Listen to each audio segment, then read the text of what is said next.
안녕하세요. 저는 현재 그레이스 고양이병원 대표 원장으로 하고 있는 나은식 수의사라고 반갑습니다.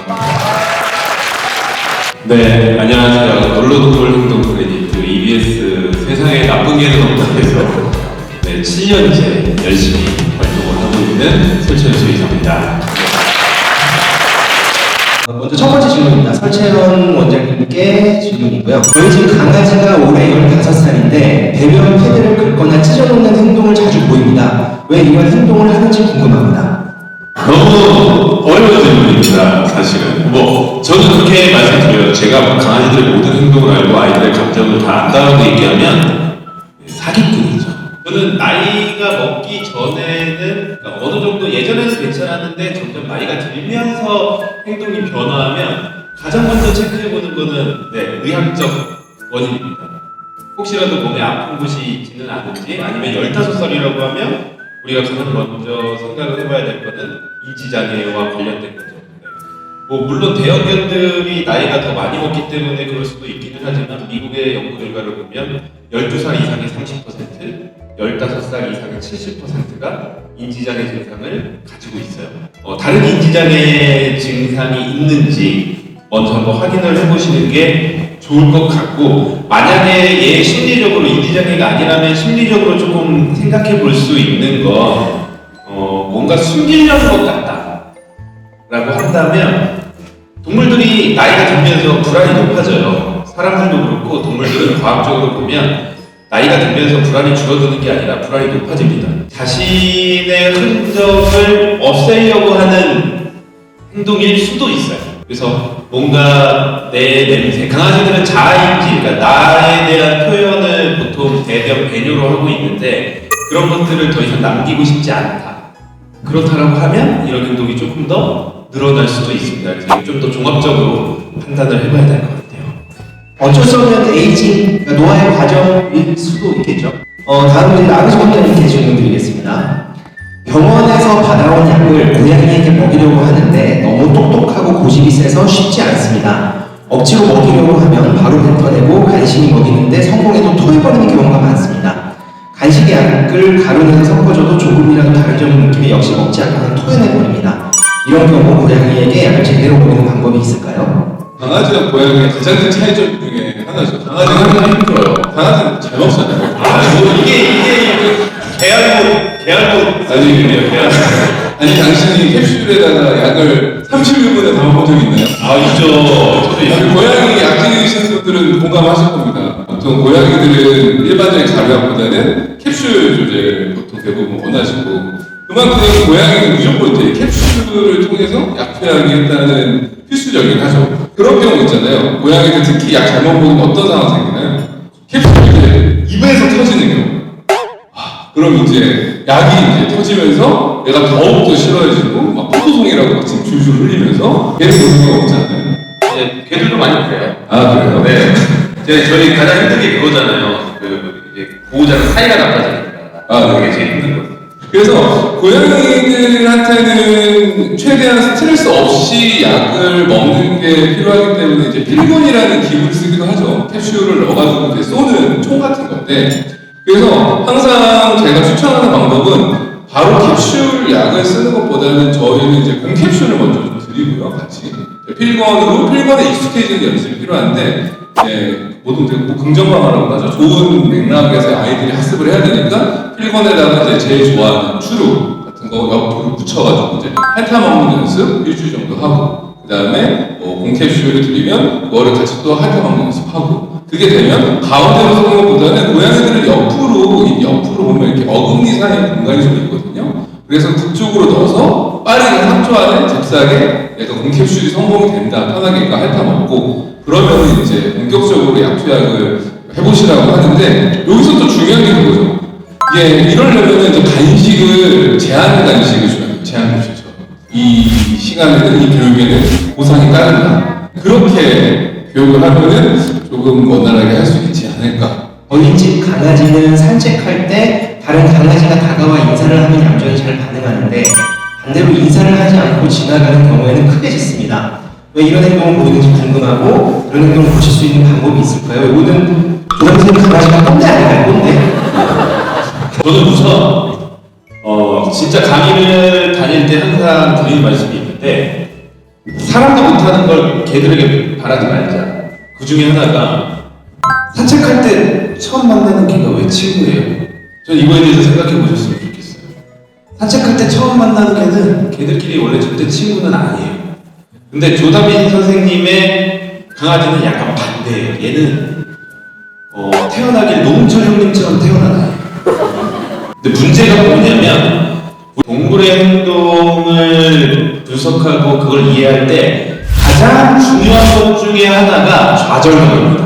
우리가 뭔가 화를 낼 때 많은 경우가 위협을 당하는 것에 대해서 위협을 당해서 화를 내는 경우가 있지만 많은 경우가 좌절감 때문에 화를 내거든요. 이기지 못해서 나타나는 게 좌절감인데 우리 조다빈 선생님의 강아지는 이 좌절감에 취약합니다. 그러니까 나는 만나고 싶었어요. 이게 게임을 이기고 싶었던 거나 마찬가지예요. 근데 만나지 못했을 때 그 좌절감을 공격성이나 지짐으로 표현하는 겁니다. 이게 개들에게 진짜 많아요. 그래서 저는 특히 이 좌절감이 언제 가장 많이 나타나냐? 산책줄이 달려있을 때. 많은 분들이 산책줄이 달려있을 때 더 안전하고 걱정할 게 없다라고 생각하지만 개들의 행동을 전체적으로 파악해보면 오히려 산책줄이 없을 때 싸움이 덜 일어나며 산책줄이 달려있을 때 싸움이 훨씬 많이 일어납니다. 아까 말씀드렸듯이 만나고 싶은데 못 만나거나 아니면 도망가고 싶은데 보호자가 안 들어줘서 못 도망가거나 이럴 때 훨씬 더 사고가 많이 일어나기 때문에 저는 산책줄이 있을 때 처음 만났고 더 이상 안 볼 것 같은 애들은 만나지 말라고 말씀드려요. 처음 봤지만 또 볼 것 같고 자주 만나면서 친구가 될 수 있을 것 같은 애들은 만나도 돼요. 그럼 교육 방법은 어떤 게 있냐? 할머니의 원칙을 써야 돼요. 시금치 먹으면 아이스크림 줄게. 지금 당장 하기 싫은 행동을 해야지만 할 수 있는 것들을 할 수 있다라는 인식을 심어줘야 되는데 다른 강아지를 만나고 싶어 하더라도 조금이라도 나한테 집중하고 기다려 시킨 다음에 말 잘 들었을 때만 상대방 아이를 만날 수 있게 도와줘야 돼요. 이걸 계속 하다 보면 애들이 어떤 모습이 보이냐면 오래 걸려요. 3개월에서 6개월 걸리는데 계속 하다 보면 다른 강아지 만나도 보호자 쳐다보면서 기다려요. 그때 만나도 되는 애면 옳지 하고 만나게 해주고 만나면 안 되는 애면 그냥 가자 하고 데리고 나와야 돼요. 이걸 계속 반복해줘야지 무작정 다 만나면 절대 안 된다. 그래서 미국에서는 행동학적으로 리시 어그레션, 산책줄 공격성이라는 단어가 되게 많이 쓰여요. 왜냐면 그런 아이들 같은 경우 오히려 산책줄이 없을 때는 공격성을 안 보여요. 왜냐? 만나러 가고 싶으면 만날 수 있고 싫으면 도망갈 수 있습니다. 그래서 항상 그런 부분들을 생각하면서 좀 조심해 주셔야 됩니다. 서열 얘기하는 행동학 전문가는 우선 버리시면 돼요. 다음 질문 나은씨 먼저 이렇게 드리겠습니다. 저희 집 고양이는 평소에는 매우 조용한 편인데 새벽만 되면 집안 곳곳을 뛰어다니고 물건을 떨어뜨립니다. 이런 행동이 고양이에게 자연스러운 건지 아니면 다른 원인이 있는 건지 궁금합니다. 일단 자연스러워죠. 이거 자연스러워. 왜 자연스러울까요? 왜냐면 고양이의 라이프 사이클하고 이제 강아지의 라이프 사이클은 틀리죠. 대표적인 게 이제 이런 행동인데 고양이의 경우에는 각성되는 시간대가 있어요. 그 각성되는 시간대라고 하는 거는 새벽, 그러니까 해가 뜨기 전, 그 다음에 저녁, 해가 지기 전. 이 친구들은 사냥을 하기 위해서 각성되는 시간이 이 해 뜨기 전과 해 지기 전에 특출나게 발달되어 있습니다. 그 이유는 고양이들은 독립사냥을 하고 강아지는 약간 집단사냥을 하는 편이잖아요.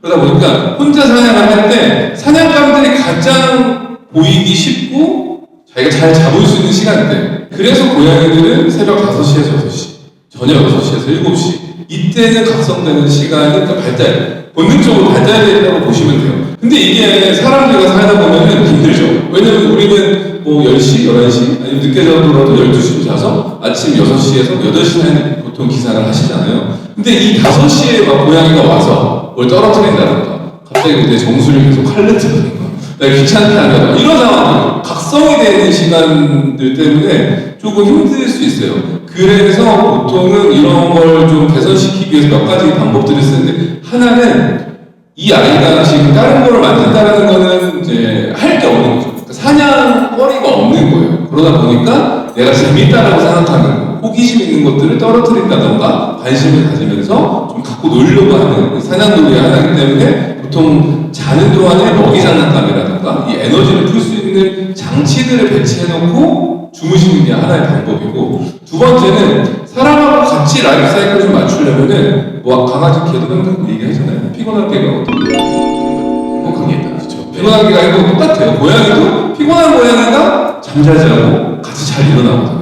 그래서 보통 많은 분들이 급식을 뭐 고양이는 자율급식하고 개는 제한급식해야 된다라고 많이 아직도 오해하고 계신데 동의합니다. 지금은 개든 고양이든 제한급식을 하는 게 중요해요. 제한급식이 몇 시 주고 놔주는 게 아니라 몇 시 밥을 주고 치우고 나머지 시간은 강아지의 경우는 노즈워크 할 수 있는 후각 작용을 할 수 있는 먹이 장난감, 고양이 같은 경우는 뭐 발을 쓴다던가 고양이들 냄새 맡는 거 되게 중요하거든요. 그래서 그런 것들을 활동할 수 있는 먹이 장난감, 이런 것들을 제공하는 게 되게 중요해요.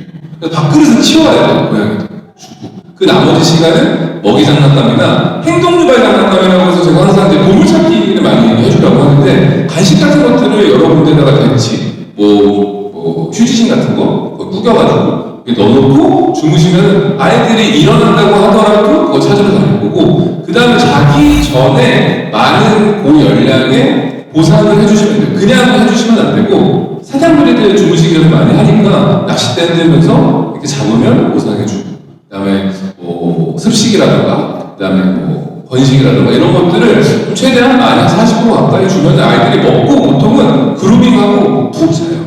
그리고 일어난다고 하더라도 먹이 장난감이 있으면 그거 통해서 에너지 레벨을 낮출 수 있으니까 좀 도움이 되지 않을까 싶습니다. 네. 다음 질문은 저희 집 강아지 2마리 중 첫째가 갑자기 제 콧구멍 안쪽을 깊숙이 핥으려는 행동을 자주 보입니다.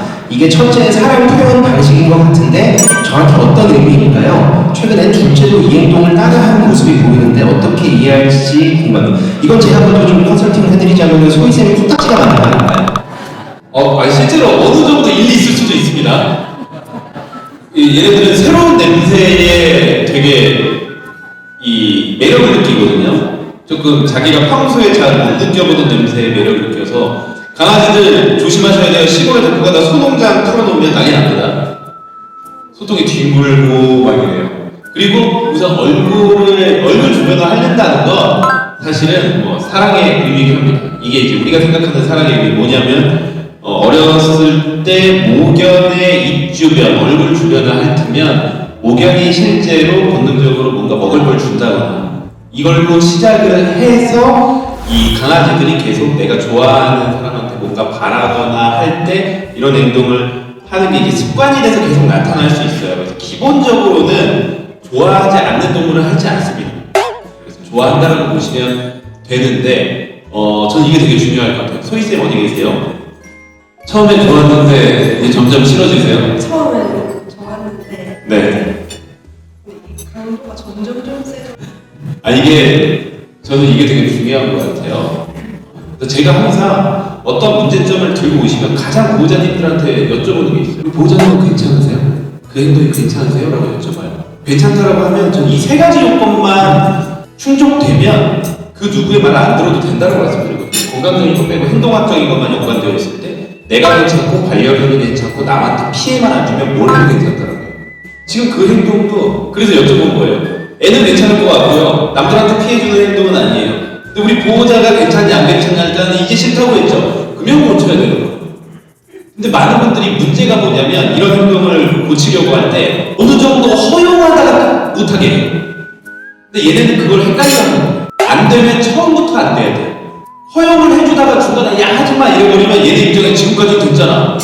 싫은 걸 못하게 하려면 하는 순간 안 되라는 표현은 명확하겠지. 그래서 지금은 한번 이제 하려고 할 때 딱 안 돼 라는 표현을 해보시는 게 좋을 것 같아요. 네. 이렇게 덧붙이자면, 그래서 강아지든 고양이든 이 문제 행동이라는 게 이 아이들의 자연스러운 행동인 경우도 많아요. 그러니까 방금 얘기한 것처럼 강아지가 할래다라는 건 내 자연스러운 본능적인 행동인데, 그걸 당하는 입장이나 아니면 뭐 남한테 피해를 준다던가 견주의 입장이나 집사 입장에서 내가 고통스러우면은 이게 이제 문제 행동이 되는 거죠. 마찬가지로 고양이도 대표적인 게 그런 것들이 있거든요. 고양이들 요즘에 그런 분들이 없지만 예전에는 뭐 스크래치, 그 긁으니까 가구 손상을 많이 시키고 스크래칭이라는 행동은 되게 자연스러운 본능적인 행동이죠. 마킹하는 자기의 영역 표시인데 이것 때문에 뭐 가구가 손상받는다고 뭐 발톱을 제거하는 수술을 한다던가 이런 경우는 예전에는 좀 있었죠. 근데 만약에 지금은 이제 집사분들이 그러려니 하고 받아들인다면 이제 그건 이제 문제 행동이 아닐 수도 있는 거예요. 대신 이제 전문가로서 얘기는 가구가 손상받아서 스트레스 받는 것도 있기 때문에 대체제, 스크래치, 긁을 수 있는 뭐 예를 들어서 스크래처를 많이 배치를 한다던가 그래서 같이 잘 지낼 수 있게끔 하는 게 되게 중요하다. 그래서 근데 만약에 그러면 그렇다고 저는 뭐 의자 얘한테 줬어요. 라고 하시는 분들은 어쩔 수 없는 겁니다. 그래서 그거는 이제 문제 행동이 아닐 수도 있는 거죠. 자연스러운 행동이기 때문에. 자, 다음 질문입니다. 나은시 원장님께 여쭤볼게요. 최근 집 리모델링을 하면서 집안의 가구 배치를 크게 바꾸었더니 저희 집 고양이가 계속 특정 방의 구석에 숨어서 나오지 않으려 합니다. 환경의 변화 때문에 스트레스를 받는 것 같아서 걱정인데 이런 경우 어떻게 고양이를 안정시키고 환경에 적응시킬 수 있을까요? 이거 진짜 많은 분들이 실수하시는 것 중에 하나예요.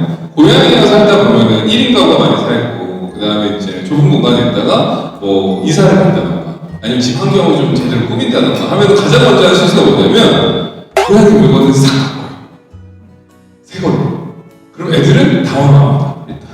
왜냐하면 고양이들은 실내 활동을 하는 실내 영역동물이기 때문에 항상 그 아이들을 잘 관찰해 보시면 여기 집사분들 계시니까 아침에 가장 먼저 일어나서 무슨 행동을 할까요?